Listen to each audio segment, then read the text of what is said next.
পরীক্ষায় ফেল করানোর ভয় দেখিয়ে স্কুল ছাত্রীকে নিয়ে আসলো শিক্ষক চিপায়। চলুন দর্শক বিস্তারিত তাদের কাছ থেকেই জানার চেষ্টা করব। আচ্ছা ভাইয়া, এইখানে এই ঘটনাটা যে ঘটছে এটা কতটুকু সত্য? মানে পুরাটুকুই সত্য। আপনি যতটুকু শুনাইছেন তার সাথে এনে আসলে পরে আরও ক্লিয়ার হয়ে যাবেন, কারণ যে এটা এলাকার ছাত্রী না, নিজের ছাত্রী নিজের মেয়ের মতো না, লজ্জা আছে নাকি?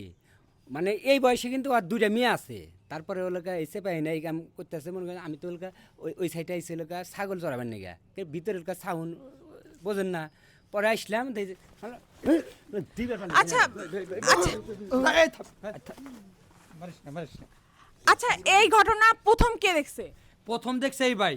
আমি ওই সময় রাস্তা দিয়ে যাইতেছিলাম, ঠিক আছে, তো ভাই দেখে চিল্লাচিল্লি করতেছে, ওই দিকে আসেন এই দিকে আসেন। পরে আমিও দৌড়ে গেছি, যাইয়া দেখি যাই টাকলু মাস্টার নামে আমি আগেও দুই তিনটা এরকম ঝামেলার ঘটনা শুনছি, কিন্তু স্বচক্ষে দেখি নাই, বিশ্বাস করি নাই, পোলাপান দৌড়াই দিছি। আর আজকে স্কুলের পিছে নিয়ে এসে এইটা কি কাম করছে তোরে আমি কি কমু? আচ্ছা দর্শক, এখানে স্কুল ছাত্রীকে কুপ্রস্তাব দিয়ে এই চিপায় নিয়ে আসছে। চলুন দর্শক আমরা স্কুল ছাত্রীর সাথে কথা বলি। আচ্ছা আপু, আপনাকে যে উনি আপনার স্কুল টিচার? জি, উনি আমার স্কুল টিচার। হয়েছে কি আপু, আমি অনেক গরিবের মেয়ে, আমার বাবার অত টাকা পয়সা নেই। আর উনি আমাকে পড়ায়, ঠিক আছে, আমি ওনাকে পড়তে আসি, আর উনি আমাকে একটা জিনিস ভয় দেখায়, সেটা কি যে আমি যতই ভালো স্টুডেন্ট হই না কেন উনি আমাকে পাশ করাবে না যদি ওনার কথায় রাজি না হই। এই কারণে মানে আপনাকে পরীক্ষায় ফেল করিয়ে দেবে এই ভয় ভীতি দেখায়। তাহলে উনি আমাকে পাশ করাবে যদি উনি আচ্ছা ওনার আপু, কথায় রাজি হই। আপনি কি সজ্ঞানী তার সাথে এই চিপার ভিতর আসছেন?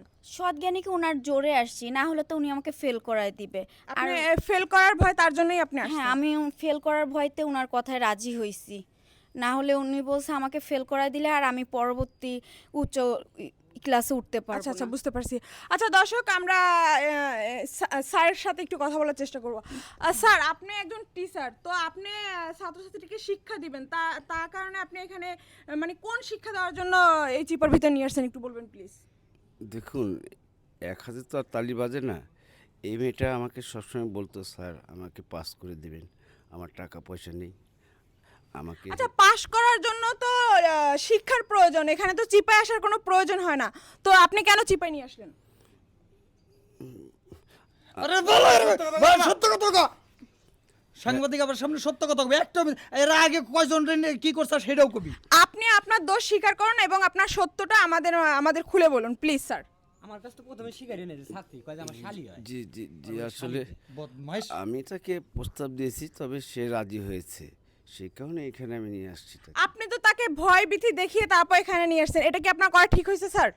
না, আমি ভয়ভীতি দেখিনি, সে আমাকে বলছে যে আমাকে পাস না করে দিন। ম্যাডাম, একটা স্যার ভুল বলতেছে। আমি স্যারকে বলছি স্যার আপনি আমাকে পাশ করাই দিবেন। স্যার বলতেছে যে তুমি যদি আমার কথায় রাজি হও তাহলে আমি তোমাকে পাশ করাবো, তুমি যতই পড়ালেখা করো না কেন আমি তোমাকে পাশ করাবো না।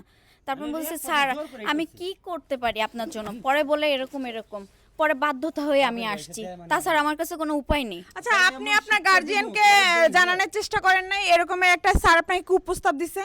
আচ্ছা ম্যাডাম, এটা কি গার্জিয়ানকে বলার মতন কথা যে আমার স্যার আমাকে এই প্রস্তাব দিচ্ছে? গার্জিয়ান তো চায় আমি স্কুলে আসি, পড়াশোনা ভালো করি, যেন সামনে তাদেরকে ভালো একটা রেজাল্ট দিতে পারি। আর এটা যদি স্যার আমাকে না দেয় তাহলে তো আমি পাশ করতে পারবো না। তো আসলে এটা আমাদের যে স্কুল ছাত্রী সেটা ভুল ভাবছে। তো যে কোনো কিছুর কারণে গার্জিয়ানকে অবশ্যই জানানোর দরকার। আর শিক্ষক হলো আমাদের ছাত্রছাত্রীকে উজ্জ্বল শিক্ষা দিবে, কিন্তু সে শিক্ষার বিনিময়ে সে কুশিক্ষা শিখাচ্ছে ছাত্রছাত্রীদের।